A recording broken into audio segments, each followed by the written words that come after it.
Welcome to Vegas Circle with Paki and Chris. And today, joining the circle with us, we're excited to have the owner of the Jolt Coffee Company and TIABI Coffee and Waffle, Miss Tiffany Stiles. So thank you for joining the circle, Tiffany. It's great to see you.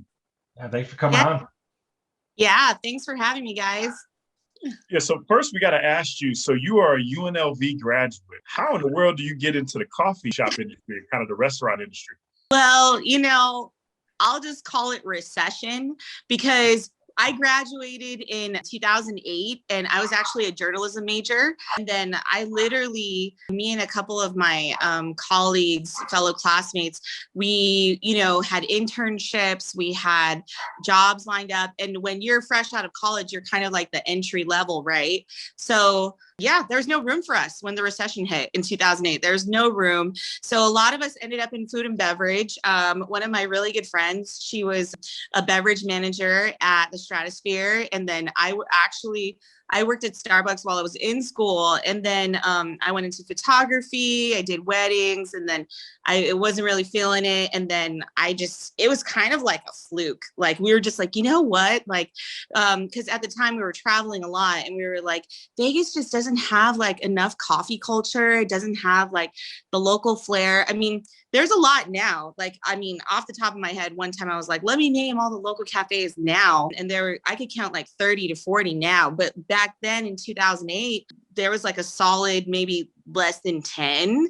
And so that were very popular. And so we just decided, yeah, we want to do this because it was more about community. It was more about, yeah, let's just do something because we want to engage in the community, and coffee is a good avenue for that. And then that's actually when I opened up TIABI in 2013. And then waffles is because, everyone likes waffles. It's like an international currency. So when officially did you open the Jolt Coffee Company? So the Jolt, we opened in 2019. So the Jolt is like my baby. It's only like 2 years old. And then TIABI, I opened back in 2013. Yeah, that's big. Being able to run multiple businesses got to be huge, man. I was thinking you opened Jolt before TIABI for some reason. I got those reversed. Yeah, it's weird because they're just two sides of Maryland Parkway, because the Jolt is like the downtown and then TIABI is very near UNLV. So it's like I have the communities, they both know me in different ways. So I get it. Some people don't even know I own a coffee and waffle shop. They just think I own, the Jolt where we roast and do all kinds of things. So what I thought was interesting too is you guys have, and I don't know if this is just recent, the only kind of coffee roaster. I guess you guys just connected with Bellwether Coffee Roasters. And you guys got something very unique that I wanted you to kind of share with our listeners is, why is it so important in the roaster that you have? I've heard a little bit about CO2 and it's just, can you kind of share, why you guys did that and how you've implemented it in your business? Yeah, Bellwether. So this company, I've actually been following them for a couple of years because something that always bothered me was I love serving coffee, but, I was fully aware that the CO2 emissions that come from us cultivating from the trees to the roasting to the whole process, it definitely bothered me it's weird, but it just bothered me. I'm just like, gosh, it's like I'm serving people like, CO2, whatever. So I found Bellwether, and there's actually only 2 companies in the world that have emission-free coffee roasters. And Bellwether's one of, it's a US-based company. So I just followed them on a smaller level. And then they finally had a commercial roaster that was actually able to provide enough volume for, a couple of cafes. So I was like, you know what, let me just kind of poke at it. And when we're all shut down for pandemic, I started calling the makers of it and got to talk to them. And we did some cool videos. And then I didn't even realize that nobody in Nevada had this coffee roasting machine. I was like, you know what? I just want to do it because now we have zero emission coffee and we save hundreds of pounds of CO2 every month. And last month, I think we had our first coffee tree because it tells you how many trees you saved and, what you're really doing to reduce your eco footprint and have that impact. So that was really my attraction to it, is just, it's just always something I thought of, especially with everything happening, global warming across the board. I was just like, how can I, do something with my business? And in my head, I had this Willy Wonka imagination of a zero emissions, amazing, super eco coffee shop, but I'm just like, Bellwether, this is a pretty good start. And we were, so, I mean, I was just like, this is a pretty good start. And it's a cool way to incorporate that lifestyle to our cafes. And just for lack of understanding, what is like coffee roasting a normal practice? Is that something that like you'll see in every coffee shop? And is that like what does that entail? Is that at a basic level, it sounds very simple, like I'm cooking some coffee beans, but I'm sure it's much different than that. Yeah, absolutely. Not all cafes roast their own beans. A lot of coffee shops that are local, they will get the beans from other local roasters or even imported from out of state. So what it is you receive the beans at, green beans. So at that point, you're bulk buying with like the farmers and, or distribution companies. And then so you get the green beans and then you create your own roasting profiles because not all coffees are roasted the same.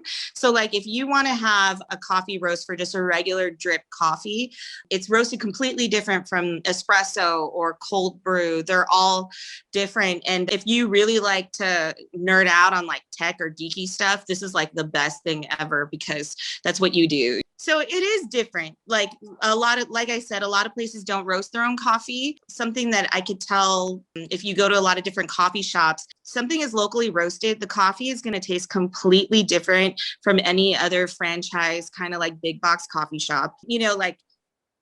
Just like the easiest comparison, Starbucks, right? Love them. I just was in Seattle. And I went to like the Starbucks Reserve and it was I've been there. That was great. Yeah, really cool experience. But the truth is, most of the Starbucks coffee that you would receive in Las Vegas has probably been roasted a couple weeks ago, or even maybe like close to maybe a month or two even. You really don't know. Whereas if you go to any of my stores, not to like boast out my stores, but all of the coffees have been degassed at like the proper time, served at the proper time. So you're getting a fresher cup of coffee. And so it's just a different experience. Yeah, so that makes a huge difference. And it's like, going to a place that has their own brewery versus one that serves things out of a keg. That there's a very different experience to those two different things. Yeah. And I feel like it's one thing that we don't know enough of because I've always heard like being a local roaster having that capability, but you never really understand what that means because you think everybody's doing that. Yeah. I totally can see that because, you come in, you have your coffee, you're like, oh, they just made it, Yeah. So you don't get the other side to that. So for sure. Yeah. I have the same feeling towards local breweries. I love them all, and it's a different experience too when you go to like a local place where they roast their own coffee because it's just that element of, I'd say, like handcrafted craftsmanship. Because especially if you talk to a roaster, it's like, and you're drinking their coffee, they're going to have like a ton to say. Like if you ever come in and you start talking to one of my people who are roasting and they're just like, oh, how's the coffee? Like you're going to get like an earful of like, let me tell you about the coffee. So, it's cool. Heads on. What else I thought was interesting is, can you kind of explain kind of the misconception of like darker roast having a stronger caffeine, versus a lighter roast and things along those lines? I never knew this up to like maybe 2 or 3 years ago. I always thought darker roast was stronger, but I guess that's not the case. Yeah. So when you roast coffee, you actually, in the process of roasting the beans, you lose some caffeine. So if you want more caffeine, I always tell people you go for the medium to the blonde or even like the lighter roast. You just lose that caffeine chemical when you do roast. So, some people, I just joke, it's like kind of like if people say when dark coffee is really strong, I'm like, no, you're probably just like really reacting to like the ultra bitter sweetness of whatever you're doing, but like long term, that's why you get that big coffee crash because you actually it's more of a sugar crash, So that's a big difference. You're really just roasting the caffeine out of it. But that's what tripped me out. I couldn't believe that. And you're probably right. You're drinking the darker, it's almost like wine in a way. When you're drinking the darker wines, it has a bitter taste. So interesting. You're located inside the LGBTQ Center, correct? Downtown Las Vegas. What made you choose to be inside the center? I just thought it was a really cool opportunity. I always wanted to, because I had my regular cafe. So I was like, it'd be really cool to be in a community center. Like, how would that be? How would it be having a cafe that is, you know, becomes a part of like this like nucleus of a community. So it was just really cool. And I had this idea. Yeah, they just asked if I wanted to be in there because I shared the idea through an email like a year ago prior to opening. Yeah. So that's pretty much it. I was just like, just curiosity. And then it ended up turning into like a really cool thing. Yeah, you know, it's funny that you say that because growing up, I was always really big about going to my local coffee shop. They had music and it was like a thing. We would hang out there for a while, and every Friday or Saturday you go there before you go out, and that was kind of like part of the community. And one thing I noticed Vegas, to your point, really was lacking that, like that small town kind of coffee house feel. And it seems like a great opportunity to bring that back to the location and be a part of the community, which was kind of lacking. Oh, yeah, absolutely. When I talked to people who work at the center, they actually told me that it was just so that there was something missing from the community center. There was something like, they're just like, it was so sad, you know, and they always tell me that we kind of brought life back into it, you know, just like being there and the coffee and just the atmosphere. And, you know, it just, yeah, when you create that atmosphere, I feel like it makes people want to open up more too and really engage in community. So for sure. Coffee's kind of the one weird thing that does that, where people will go sit there by themselves and just hang out on their laptop. Like, you don't, most of the time people don't do that at restaurants. You don't go to a restaurant and work. You kind of go to a coffee shop to work. It's a very weird dynamic. Yeah. Oh, yeah. For sure. Yeah. And it's become like our other place. I always joke with my brother because he works online and he does like online marketing. So I'm like, where's your office today? And it's always like a coffee shop or, you know, somewhere. And I'll ask him for his favorite table if I'm like at a different place because he lives on the other side of town from me. So he ends up going to Panera Bread a lot. And I'm like, which table do I sit at if I go to his Panera Bread or something? Yeah. You guys have done well, you know, during the pandemic. What do you think you've learned, you know, as a business owner over the last year? I would say I definitely learned that really being there for your community pays off because people ultimately will support you in the end if you are constantly, you know, putting yourself out there for your community. I joke with other business owners that I'm like, don't look at last year's numbers because you'll just want to cry. Like, you know, it's just, there's no point. Me and the other restaurants beside me, we just always joked around like, hey, are you breaking even? Are you breaking even? Because cool, that's great, man. It was very much an adaptability stage where it's like, what are we going to do now? Like, I tried not to look too far into the future, just look maybe a week ahead, a couple weeks ahead, because things were just so, you know, we just didn't know, you know, but something I definitely learned is, you know, just keeping connected with your community, I think was the most important, and that there's still opportunity even when things go sour, or not things go sour, but when tragic things like this happen, there's definitely still opportunity, you know, and it's just, it's so funny because I felt like I was getting signs of it in the beginning of the year because I have long conversations with a lot of my regulars. And one of them is like a Rockefeller fan. So everything is Rockefeller history, yada, Sure. yada, yada. And then there was this quote that we were talking about like in January of 2020. And it was just where there's trouble, there's opportunity, and seize the opportunity. And it kind of ties into like the Rockefeller legacy. And so it's crazy. But when the pandemic hit, that quote like stuck in my brain. I'm like, oh my gosh, I was just talking to somebody about this. Like, this is the failure, this is the trouble. So where's the opportunity? Yeah, I just kind of just kept that in my mind and kept going on. And a lot of my fellow restaurant owners, we just really encouraged each other, like tried to help each other. It was kind of a really cool time to connect because we all, you know, were just always engaging, always talking, like all of my neighbors, just other restaurant owners in the community. We were just really trying to support each other. So it was cool. Well, not cool. Well, you could. Great perspective for sure, you know, especially with everything going on, especially with your neighbors and everything too. And I see you guys do a lot to raise funds for the community. I know you guys just did at TIABI Coffee, you guys did basically a fundraiser for the K-9 unit, right? For Clark County Police Department. You guys did that for International Waffle Day. So I saw some of the pictures that you guys posted. It seemed to be a great event that you guys did. Oh my gosh. Yeah, that was so much fun. The canines were out. It was super cool. It was just great to also talk to the unit and kind of see, get their insight as to what happens in the schools. And they, I just thought it was really cool because these canines, I mean, they sniff out drugs, guns, you name it. So it definitely was a great fundraiser to help them get more like pet supplies and, the vet visits, and got to learn a lot, and then, watch the whole unit eat like tons of waffles. I was, whoa. It was a lot, but it was a great time. Such a good cause. It's great to be able to support that. It seemed like you guys had a great event. And then I saw who won too, which was awesome also. It looked almost like the hot dog eating contest, which you'd be able to do. I got to check out you guys' waffles too, man. You guys look like you got some of the best waffles out there. Big pizzas. Oh yeah, thank you. Thank you. I mean, it's all we do. So you got to get it right. Yeah. Who creates the menu for you? You kind of like a chef by trade, or how do you guys kind of create your menu?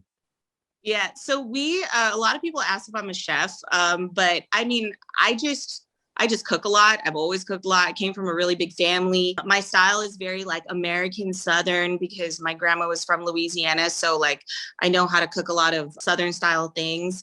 And then a lot of it's my travels too. Like we have a couple of drinks on there that are definitely from when I traveled. Like I have a honey cream latte. That one I picked up in Texas. Tiff's waffle macchiato for TIABI is actually my snack that someone just asked me. They kept on ordering it and ordering it. So then we put it on the menu and it's like really popular.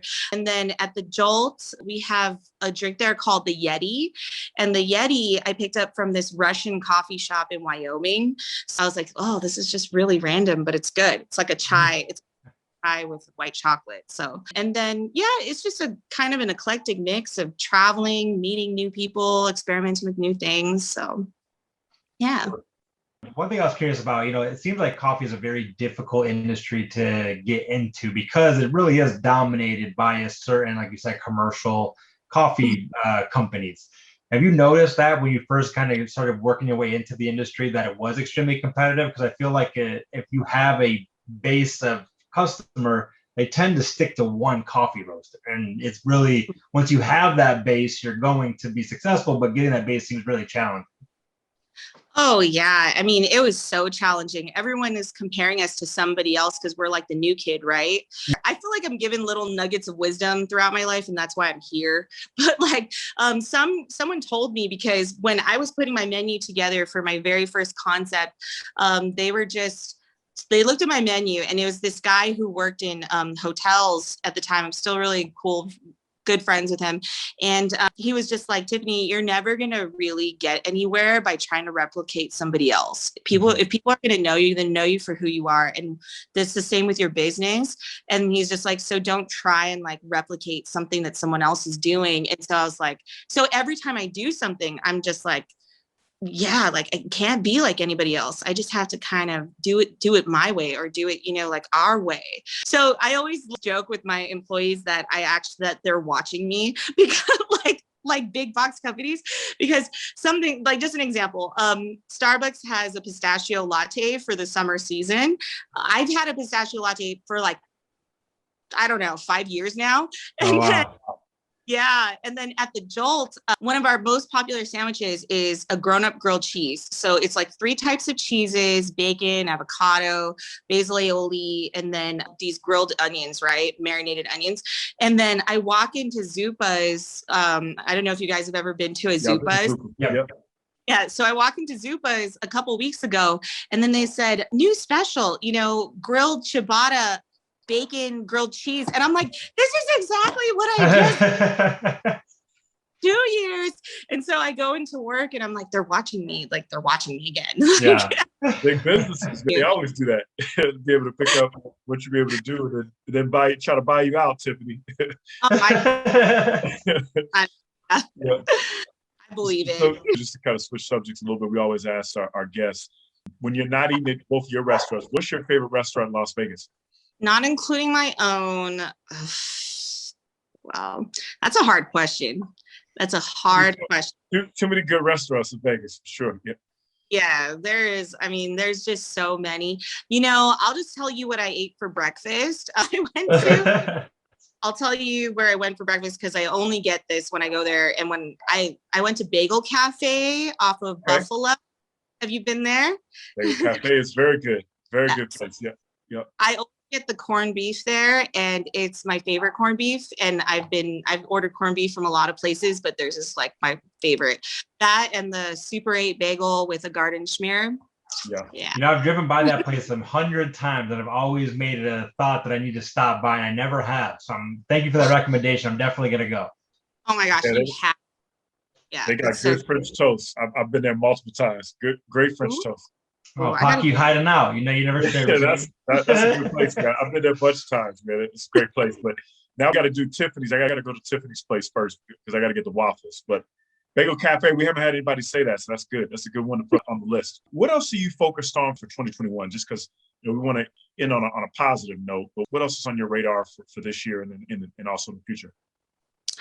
Well, this year we are also opening another TIABI location. So that's going to be on and Tropicana. It's still under construction, but hopefully I'll get it done in the next couple weeks. So that's kind of coming up. And then on my radar for 2021. So I actually also have another pop-up concept called Condo. You know that being a UNLV alumni, they asked me to also host hospitality college interns. So I've had several, but they all end up being like really cool friends. But one of them, his name's Kevin. He always comes back. And during pandemic, we were messing around with these sandwiches. And what they are is they're Japanese style katsu sandwiches, and they're like smoked, marinated, and then they're put in these like little boxes, very Japanese cuts and styles. So I'm probably going to be doing more stuff with Condo. Right now we're at the Vegas Test Kitchen. So if you guys want to come over there and try us out, you can. And then, I mean, I really don't know. I really just want to honestly focus on also getting some more roasts down with our bellwether. And then that's pretty much my year. I have the tendency to overload myself. So I only try and do like 3 things at a time. So yeah, you can see that when you passively mention opening up a new restaurant and having a pop-up kitchen. Those seem like years, but that's just a casual mention. Yeah. You are very successful with it. I know running all these businesses. One last question I got for you too is, what would be an advice that you would give, an up and coming business owner or somebody that's thinking about, opening up a business now, and you've done 3 or 4 businesses, that you're running at once. What nugget would you give them? So I get asked this question a lot, but my answer isn't really inspiring. Okay. Oh, I like it real. Yeah, for sure. This is my honest to God. If you don't know bookkeeping, you need to know bookkeeping, because bookkeeping and accounting are like the backbone of your business. A lot of the moves that I make are based off of financial percentages. And when I started off with the business, that was the most foreign thing to me. I actually spent a year studying it before I really got a grasp of it. And this is while running a business. So it's a little scary when you're running things blind, especially with something like my business. So restaurants just have so many different components. There's when you look at a restaurant's inventory and buy, you're talking hundreds of transactions a month. So it's just so many moving parts. So if you're trying to do something that involves a lot of moving parts, you need to know bookkeeping. And plus, for your financial nourishment, personally, not just business, it's always definitely good to know. But that's my honest to God answer. The other, if you want an inspirational answer, it's going to be to focus on the bigger picture always, because a lot of young business owners, they'll look at 1 week, 1 day and be like, oh my God, we didn't sell anything. We didn't, do this. But it's you have to kind of gauge your progress. So don't really look so much a week's worth of progress, or sometimes even a month's worth of progress. It's really worth it to look at a quarter or a year, and not just and definitely give yourself time to grow in those areas. So that's That's a great answer. That's fantastic advice. Yeah, that's one of the best advice you can give on there. Return on investment, and that it's a marathon. You got to take your time. But you're right, accounting and basic accounting tips, 100%. while you've been successful since 2013. Where can people reach you at? And what are your social handles for personal and for your businesses? Personally, I am TIABI Tiff on Instagram. You can also just find me on Facebook. You can message me anytime. You can also look at TIABI. TIABI is I Want TIABI. That's TIABI's handle. And the Jolt is the Jolt Coffee Co. So if you DM or message us anywhere there, I'm going to see it eventually, if I don't get back to it right away. So you could definitely find me there, or you can, follow me on Instagram. My Instagram's more of like food and travel. We appreciate you hanging out with us, Tiffany. Yeah, and guys, for our listeners, definitely support Tiffany's businesses. And then, well, Tiffany, you gave great advice, and we appreciate you. And guys, for our listeners, definitely support her. And for us, definitely subscribe. We're on all the platforms, iHeart to Apple, and you can definitely check us out at thefragrancecircle.com. So appreciate you guys. And Tiffany, thanks a lot. Thank you, Tiffany. Appreciate it. Thank you, guys.